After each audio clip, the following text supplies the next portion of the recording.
107 veces los científicos intentaron extraer la vida de la muerte.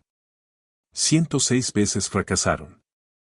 En el calor abrasador del norte de la India, donde las temperaturas convierten los huesos en polvo y el ADN en vapor, un equipo de genetistas se encontraba junto a una tumba de 4.500 años de antigüedad en Rakhigarhi, la ciudad más grande de la antigua civilización del Valle del Indo.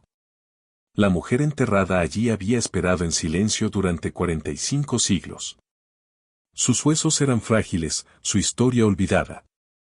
Pero encerrado en esos fragmentos se encontraba un código que podría reescribir todo lo que creíamos saber sobre quiénes somos. El Dr. David Reich, genetista de Harvard, y el Dr. Basant Sinde, arqueólogo jefe de la India, hicieron un último intento.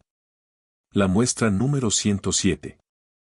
Y esta vez, contra todo pronóstico, el ADN sobrevivió. Lo que encontraron fue imposible. Durante 150 años, los historiadores nos contaron una historia. Decían que la antigua India fue moldeada por invasores del norte, guerreros de las estepas de Asia Central que arrasaron con caballos y carros, trayendo consigo un marcador genético llamado R1A1. El llamado genario. Los conquistadores que construyeron la civilización.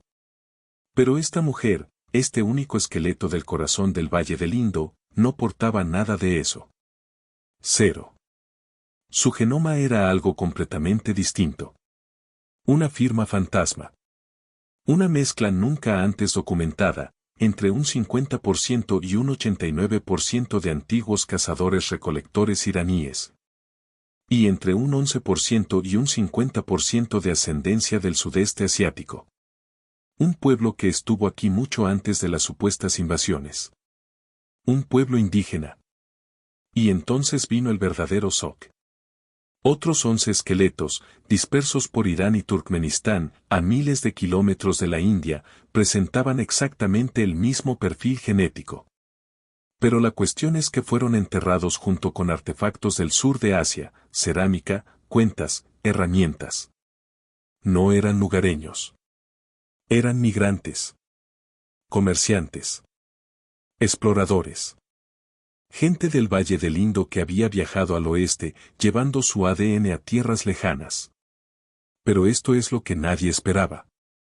Cuando los científicos compararon su genoma con las poblaciones modernas de la India, buscando a sus descendientes vivos, un grupo se impuso. Un pueblo que vivía a 2000 kilómetros al sur de Rakhigarhi. Un pueblo que hablaba un idioma completamente diferente. Un pueblo que había sido considerado separado, ajeno, desconectado de las grandes civilizaciones del norte. La coincidencia genética más fuerte no estaba en el Valle del Indo. Fue en Tamil Nadu. La mujer de Rakhigarhi tenía descendientes tamiles. No tienen parentesco lejano. No tienen una conexión vaga. La continuidad genética primaria, el vínculo vivo más fuerte con la civilización del Valle del Indo, corre por las venas de las poblaciones tamiles modernas. Los habitantes del sur de la India, que hablan una de las lenguas más antiguas del mundo, llevan el ADN de una civilización que desapareció hace 4000 años. Pero esto es solo el comienzo. En 2009, el profesor Partha Majunder, del Instituto Nacional de Genómica Biomédica de la India, comenzó a estudiar las poblaciones tamiles de Tamil Nadu. Su descubrimiento desafió todo lo que los genetistas esperan al estudiar la diversidad humana. Las castas tamiles, grupos que han permanecido endogámicos, casándose dentro de sus propias comunidades durante miles de años, mostraron una diferenciación genética prácticamente nula. Solo una variación del 0,96%. Menos del 1%. Piénsenlo. En todo Tamil Nadu, ya sean de casta alta o baja, de la costa o de la montaña, los tamiles comparten un origen ancestral en gran medida común. Un mismo acervo genético. Una misma fuente ancestral. Esto es lo contrario de lo que ocurre en el norte de la India, donde las divisiones de castas muestran una marcada estratificación genética. Una clara evidencia de mestizaje entre diferentes poblaciones a lo largo del tiempo. Pero en Tamil Nadu, unidad. Continuidad. Un pueblo inquebrantable. Y el ADN mismo cuenta una historia aún más antigua. El 70% de los tamiles indios son portadores de un marcador mitocondrial llamado haplogrupo M, un linaje materno que se separó del árbol genealógico humano hace 31.500 años. Es una de las firmas genéticas más antiguas de Asia. Se ha transmitido de madre a hija, generación tras generación, durante más de 300 siglos. Por línea paterna, el 21% de los hombres tamiles son portadores del haplogrupo H y el 13% del haplogrupo L. Ambos son rasgos distintivos de la India, marcadores genéticos que casi nunca se encuentran fuera del sur de Asia. El Dr. Thomas Kivisild, genetista de la Universidad de Cambridge, confirmó el significado de estos haplogrupos, representan a los pobladores del Paleolítico. Personas que llegaron al subcontinente indio hace 40 o 50.000 años, durante la primera gran migración del Homo sapiens desde África. Estos no son invasores. Estos no son conquistadores. Estos son los habitantes originales. Y sus descendientes son tamiles. Pero si los tamiles están genéticamente vinculados al Valle del Indo, si su ADN es una línea directa con una de las mayores civilizaciones antiguas del mundo, entonces queda una pregunta en pie. ¿Qué pasó con esa civilización? Porque alrededor de 1900 a.C. ocurrió algo catastrófico. Las grandes ciudades quedaron en silencio. Los ríos se secaron. La gente se dispersó. Y el rastro genético, el rastro que revela a dónde fueron, conduce directamente a Tamil Nadu. 1800 A.C. El Valle del Indo se está muriendo. Los grandes ríos, el sustento de la civilización, se están secando. Los monzones han fallado. Año tras año, las lluvias no llegan. Las ciudades que una vez prosperaron con el comercio, las ceremonias y la vida se están vaciando lentamente. Harappa. Mohenjo-Daro. Rakhigarhi. Miles de años de cultura, desmoronándose. La gente se dispersa. Algunos se desplazan al este, hacia las llanuras del Ganges, donde surgirán nuevos reinos. Otros desaparecen en el registro arqueológico, sin que se sepa su destino. Pero la evidencia genética revela algo extraordinario, una tercera oleada que se desplaza hacia el sur. Una migración tan significativa que transformaría la historia de toda una región. Llevaban consigo su ADN. Y algo más. Avanzamos rápidamente hasta 2016. Un pequeño pueblo de Tamil Nadu llamado Kesadi. Los arqueólogos comienzan a excavar, esperando encontrar quizás algunos fragmentos de cerámica, alguna evidencia dispersa de vida rural. Lo que encontraron fue una sorpresa. 13.000 artefactos. Un asentamiento urbano entero enterrado. Y data del año 600 a.C., a finales de la Edad de Hierro, una época en la que se suponía que la historia tamil apenas comenzaba. Pero luego encontraron el grafiti. En cerámica. En vasijas de almacenamiento. En objetos cotidianos.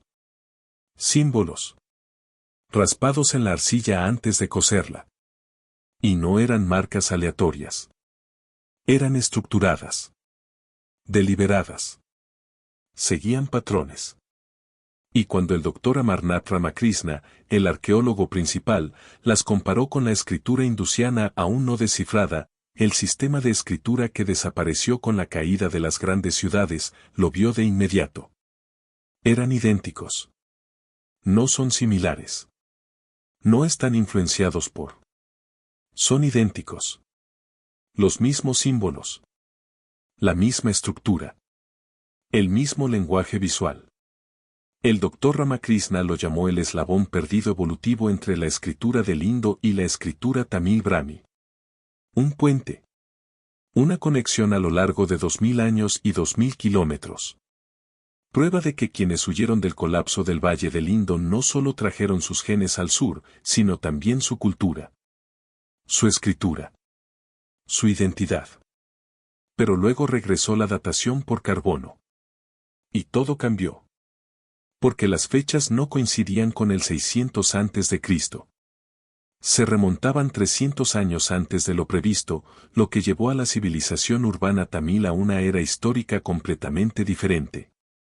Una era que obligaría a los historiadores a reescribir toda la cronología del sur de la India.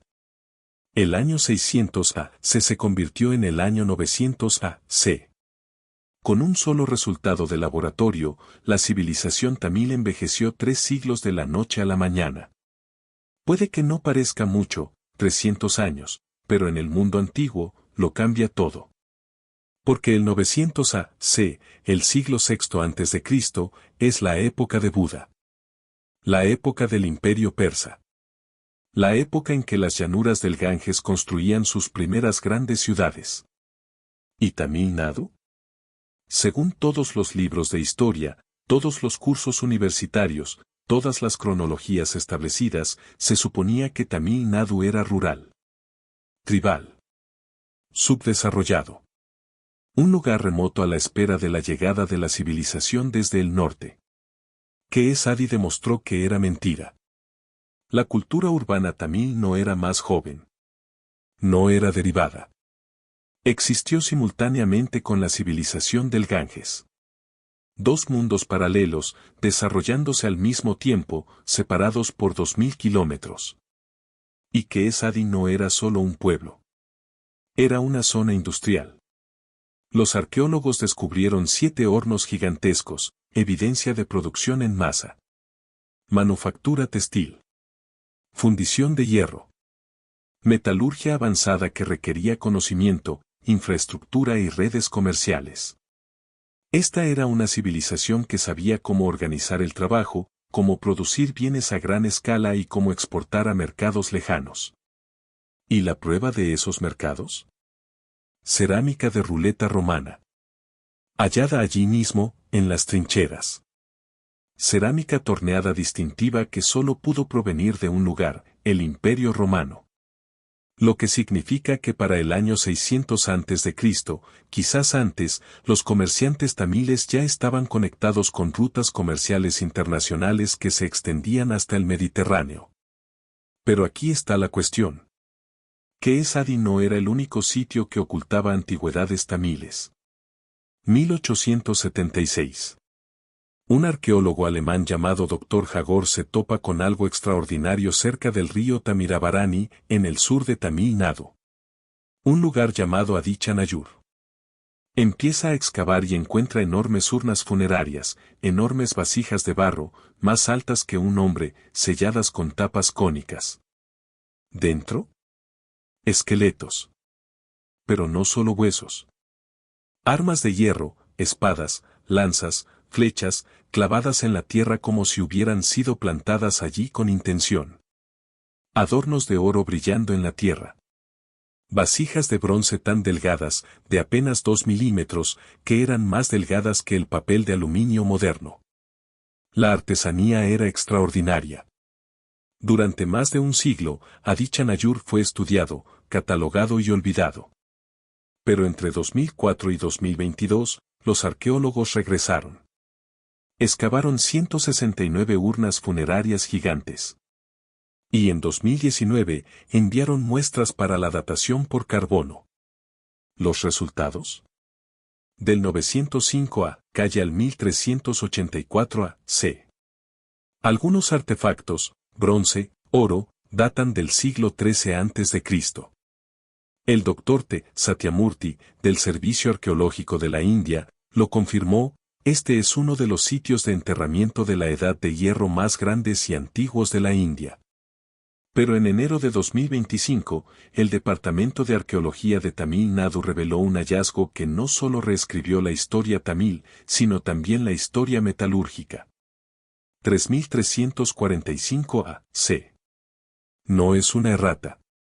No es un error en los datos. Esa es la edad de la fundición de hierro en Tamil Nadu, confirmada por la nueva datación por carbono de los yacimientos de Adichanayur y Sivakalai. 3300 a.C. Hace más de 5000 años. Para ponerlo en perspectiva, esto es antes de las pirámides de Egipto. Antes de Stonehenge. antes incluso de que comenzara la Edad de Bronce en la mayor parte del mundo. Y en el sur de la India, los herreros tamiles ya dominaban el hierro, una de las tecnologías más complejas y transformadoras de la historia de la humanidad. En Adichanayur, a 220 centímetros de profundidad, se encontraron materiales orgánicos con una edad promedio de 2600 a.C. En Sivakalai, las cifras se remontan aún más atrás, 3345 a.C. La civilización siderúrgica más antigua conocida. No solo en la India, sino en el mundo. En 2025, el ministro principal de Tamil Nadu, M.K. Stalin, se presentó ante la asamblea y lo dijo claramente. Esto sugiere que el desarrollo global de la tecnología de fundición de hierro podría haberse originado aquí. Y no estaba solo en esa afirmación. R. Balakrishnan, exfuncionario del IAS e investigador de la civilización del Valle del Indo, revisó los hallazgos y afirmó, esta afirmación cuenta con el respaldo de numerosos investigadores de renombre.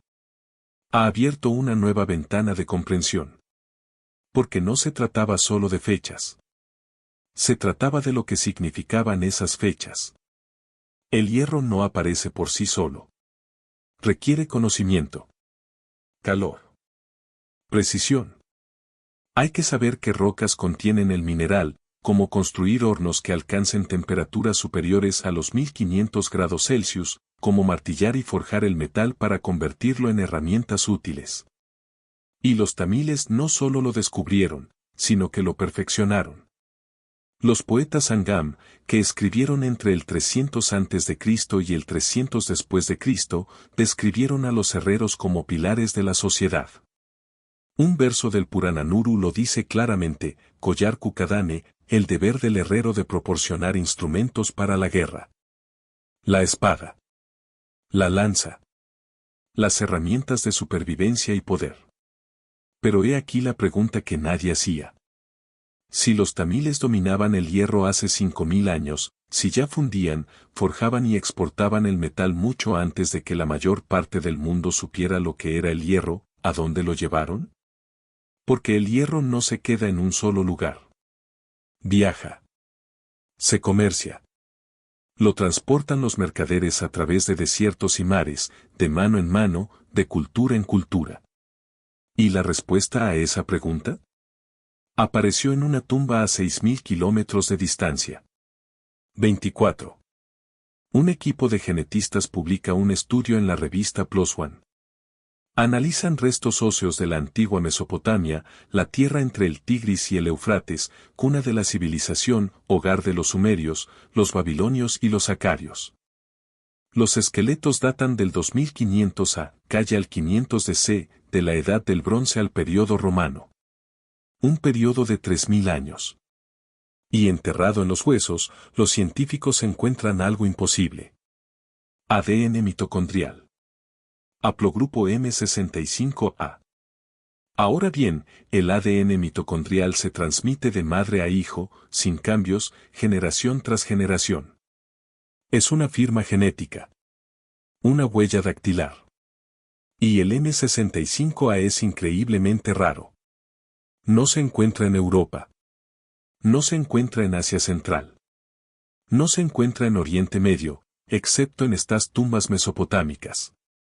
Entonces, ¿de dónde viene? Los científicos analizaron la secuencia en todas las bases de datos disponibles. La compararon con miles de poblaciones modernas de todo el mundo, buscando una coincidencia. Y la encontraron. Un lugar. Una zona restringida. Distrito de Dindigul. Tamil Nadu. La secuencia exacta, 16223, 16266, 16289, apareció en las poblaciones tamiles modernas que viven en esa región específica. En ningún otro lugar. Ni en el norte de la India. Ni en Pakistán. Ni en Irán ni en Afganistán ni en ningún punto de las antiguas rutas comerciales. Solo Dindigul. El Dr. Gyaneshwar Chaubey, quien dirigió el estudio, lo expresó claramente.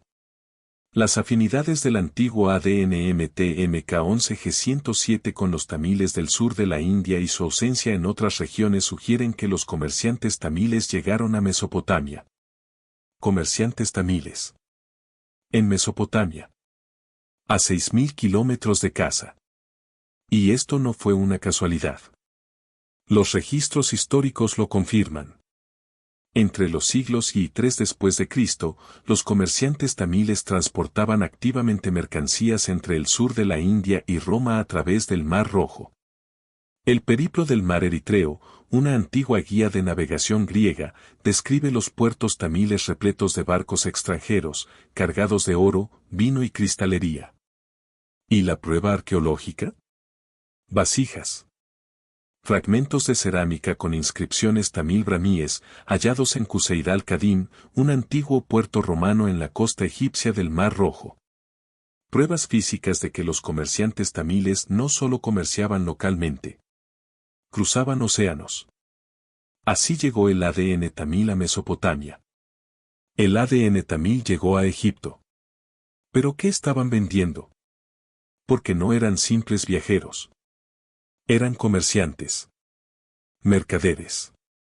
Personas que transportaban mercancías lo suficientemente valiosas como para justificar viajes de miles de kilómetros a través de desiertos hostiles y mares abiertos. La respuesta está en la red comercial más cara del mundo, la que vació el tesoro de Roma y volvió a los reinos tamiles fabulosamente e imposiblemente ricos. Los poetas Sangam sabían cómo pintar un cuadro. Escuchen esto. De la Kananuru, poema 149, escrito entre el 300 a.C. y el 300 después de Cristo, las naves yávanas llegaron con oro y regresaron con pimienta, y Musiris resonó con estruendo. Yavana. Así llamaban los tamiles a los griegos y romanos. Extranjeros. Comerciantes de piel pálida procedentes de los mares occidentales. Y llegaban a los puertos tamiles, especialmente a Musiris, en la costa Malabar, con sus barcos cargados de monedas de oro, ánforas de vino, rollos de lino, cuentas de vidrio y coral. Y se fueron con pimienta. Pimienta negra. La reina de las especias. Tan valiosa en Roma que se usaba literalmente como moneda. Un puñado de granos de pimienta podía comprar tierras. Un saco podía rescatar una ciudad. Y el único lugar del mundo donde crecía en abundancia era aquí, en los bosques tropicales del sur de la India. Pero la pimienta fue solo el comienzo. Los comerciantes tamiles exportaban cardamomo, perlas extraídas del Golfo de Mannar, piedras preciosas de berilo extraídas en Codumanal, marfil de elefantes. Finos textiles de algodón tan delicados que se los llamaba viento tejido y hierro, acero tamil, forjado en hornos que habían estado ardiendo durante 3000 años. ¿Y Roma? Roma estaba obsesionada. Historiadores romanos como Plinio el Viejo se quejaron amargamente de la fuga de oro que fluía hacia el este para comprar productos tamiles. Calculó que Roma perdía 100 millones de sestercios al año, una fortuna asombrosa, solo para alimentar su adicción a los lujos indios. El comercio era tan masivo y unilateral que amenazaba la estabilidad de la economía romana. Pero el comercio dejó más que solo registros económicos. Dejó ADN. Los genetistas que estudiaban las poblaciones tamiles notaron algo inusual. Los grupos de castas superiores, especialmente los beyalars, terratenientes y comerciantes, mostraron niveles ligeramente elevados del haplogrupo J2 del cromosoma Y. Este es un marcador mediterráneo. Griego. Romano. Medio oriental. En algunas comunidades beyalar, el J2 alcanza el 38,7%. Casi el 40%. El Dr. Sengupta y su equipo, en un estudio de 2006, lo confirmaron, hubo flujo genético de comerciantes romanos y griegos a poblaciones tamiles. No hubo invasión. No hubo conquista. Comercio. Matrimonios mixtos. Intercambio cultural. Y la prueba está por todas partes. Se han encontrado enormes cantidades de monedas romanas en todo Tamil Nadu, especialmente en los distritos de Coimbatore y Madurai. Áureos de oro con los rostros de emperadores, Augusto, Tiberio, Nerón. Miles de ellos, enterrados en tinajas, ocultos en los cimientos de los templos, esparcidos por la campiña. Pero aquí está lo más destacable. Los reyes tamiles no solo aceptaban las monedas romanas. Las desfiguraban. Estampaban sobre el rostro del emperador sus propios símbolos. Luego las reeditaban con su propio nombre. Fue una declaración. Una declaración de soberanía. Pueden traer su oro, pero esta es nuestra tierra. Nuestra economía. Nuestro poder.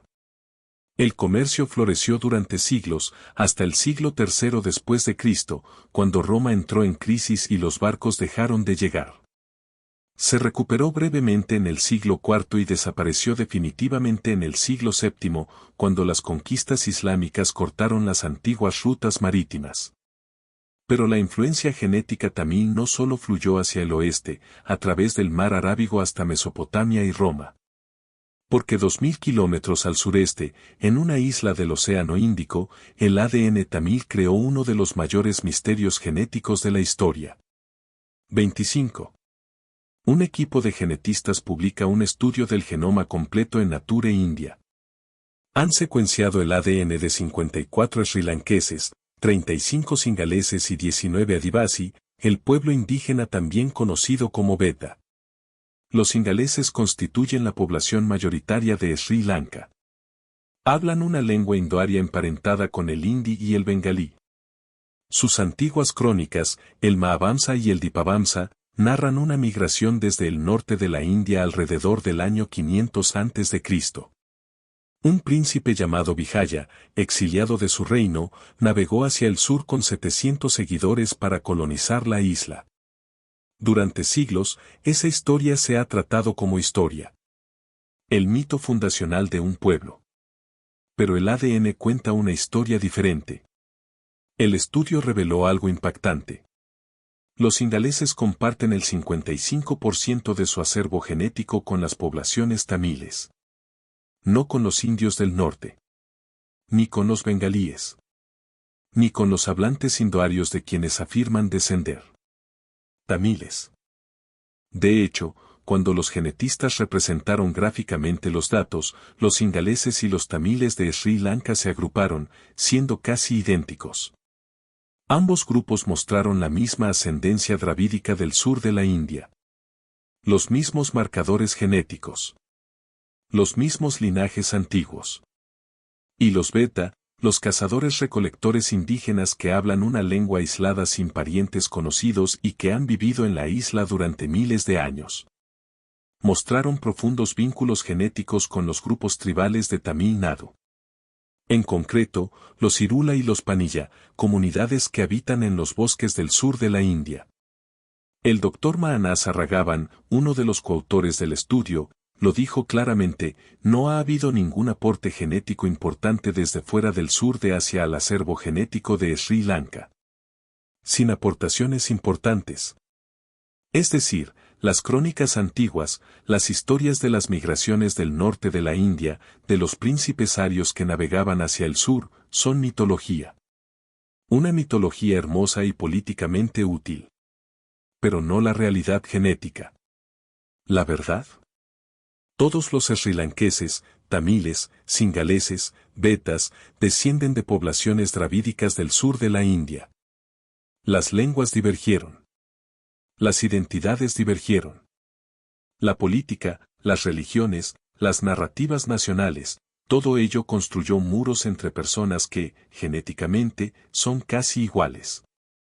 Entonces, si todos, desde Sri Lanka hasta Mesopotamia, llevan firmas genéticas tamiles, si el ADN tamil aparece en tumbas desde Egipto hasta Irán y las selvas del sudeste asiático, ¿qué significa eso?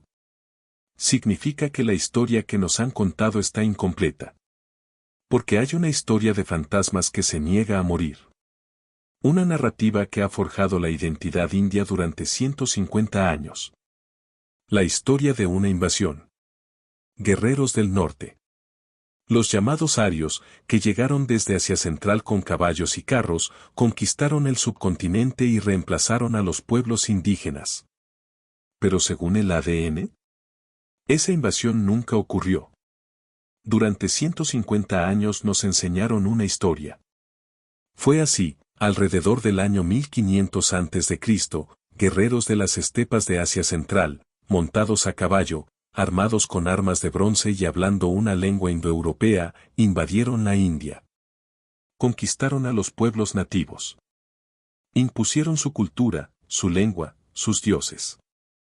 Se convirtieron en la clase dominante. Los arios. Los nobles. ¿Y la prueba? Un marcador genético. Haplogrupo R1A1 del cromosoma Y. Se encuentra con alta frecuencia en europeos, centroasiáticos e indios del norte. La huella de los conquistadores. A los historiadores coloniales británicos les encantó esta historia. Lo justificaba todo. Si la India ya había sido conquistada, si su civilización fue moldeada por invasores extranjeros, entonces el dominio británico fue solo el último capítulo de un patrón antiguo. Pero aquí está el problema. El ADN no lo soporta. ¿Indios del norte? Sí, muestran entre un 30 y un 40% de ascendencia esteparia. La huella genética de esas migraciones de Asia Central es real. Sucedió. Alrededor del 1500 al 1200 a.C., los habitantes de las estepas se trasladaron al subcontinente indio y se mezclaron con las poblaciones que ya vivían allí. ¿Pero tamiles? Prácticamente ninguno. El Dr. David Reich, el genetista de Harvard que secuenció el genoma de Rakhigarhi, lo dijo claramente en 2019, el individuo de Rakhigarhi no tenía ascendencia detectable de pastores esteparios. Ninguno.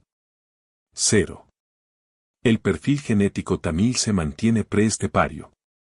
Es una línea directa con la civilización del Valle del Indo, con los pueblos que habitaron el sur de Asia antes de que comenzaran las migraciones.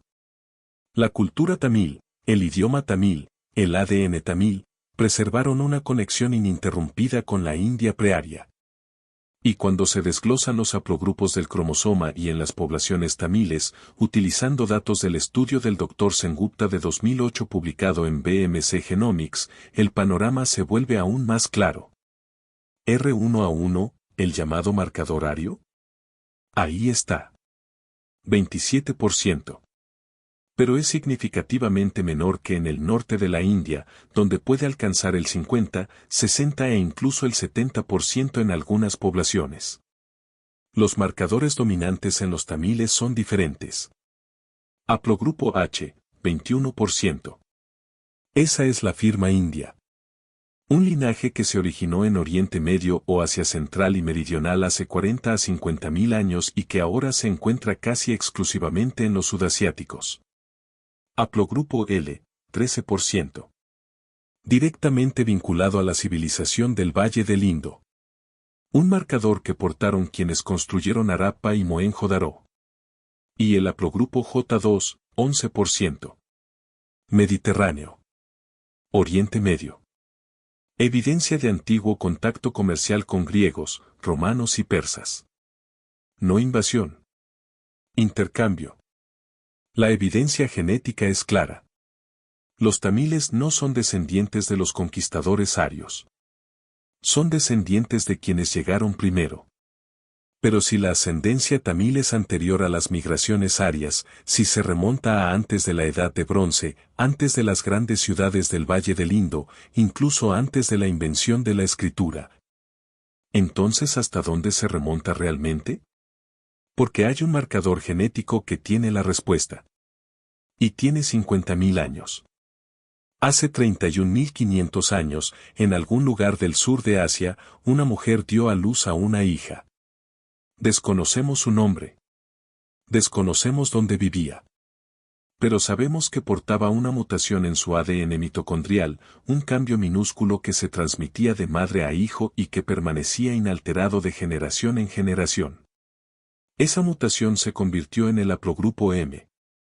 Y hoy en día, está en todas partes en el sur de la India. El 70% de los tamiles indios son portadores del haplogrupo M. Es una firma genética del sur de Asia, prácticamente ausente en los europeos, rara en los asiáticos centrales y no se encuentra en ningún otro lugar del mundo con esta intensidad. Los subaprogrupos M5A y M2A, ramas específicas del linaje M, constituyen el 14 y el 12% de la población tamil, respectivamente. Casi nunca se encuentran en otras poblaciones. Son únicos. Autóctonos. Una huella genética que vincula la identidad tamil con una única fuente ancestral. El Dr. Thomas Kivisild, genetista de la Universidad de Cambridge, estudió estos linajes en 2004. ¿Su conclusión? Las fechas de coalescencia profunda, superiores a 40.000 años, de los linajes de ADN MT en el sur de la India indican una presencia antigua y continua. Antiguo. Continuo. Ininterrumpido. Pero hay otro marcador. El haplogrupo U2. Se encuentra en algunas poblaciones tamiles, especialmente entre grupos tribales. Y el U2 no proviene del sur de Asia. Proviene de antiguos cazadores-recolectores iraníes, pueblos que vivieron en la región antes de la agricultura, antes de las ciudades, antes de la civilización tal como la conocemos. Hace 40.000 años. Quizás incluso antes. Lo que significa que la ascendencia tamil no es solo del sur de Asia. Es una mezcla. Un punto de encuentro. Una convergencia genética de los primeros humanos que salieron de África y migraron al este. Y las poblaciones tribales, los Irula, los Panilla, los Kotas, poseen algunos de los linajes genéticos puros más antiguos de toda Asia. Un ADN tan antiguo, tan puro por las migraciones posteriores, que constituye una ventana viviente al mundo paleolítico. La implicación es asombrosa. Los antepasados tamiles estuvieron entre los primeros Homo sapiens en asentarse en el subcontinente indio tras abandonar África hace 50 o 60.000 años.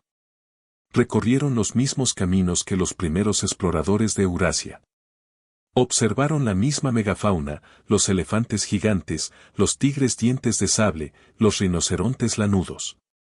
Sobrevivieron a las glaciaciones, las sequías y los inviernos volcánicos. Y sus descendientes todavía están aquí. Por el lado paterno, la historia es la misma. El haplogrupo H, el marcador del cromosoma y que aparece en el 21% de los hombres tamiles, se originó en Oriente Medio o Asia Central y Sur y llegó al sur de Asia hace 40 o 50.000 años. Hoy en día, se limita casi exclusivamente a los sudasiáticos. No lo encontrarás en Europa. No lo encontrarás en Asia Oriental. Es nuestro. Así que hemos rastreado el ADN tamil 50.000 años atrás.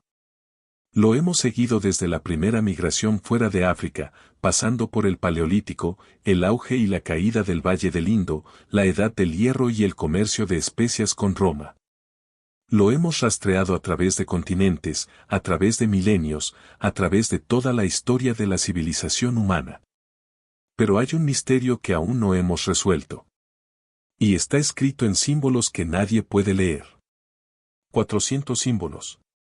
Miles de inscripciones. Ninguna traducción confirmada. La escritura del Valle del Indo es uno de los mayores misterios sin resolver del mundo antiguo. Aparece en sellos, cerámica, herramientas e incluso en un enorme letrero que antaño colgaba sobre la puerta de la ciudad de Dolavira. Inscripciones cortas, generalmente de 5 a 7 caracteres. Consistentes.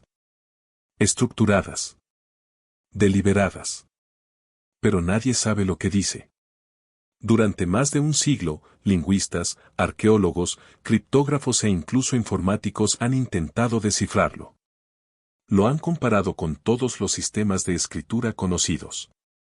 Lo han probado con algoritmos de reconocimiento de patrones, modelos estadísticos y redes neuronales.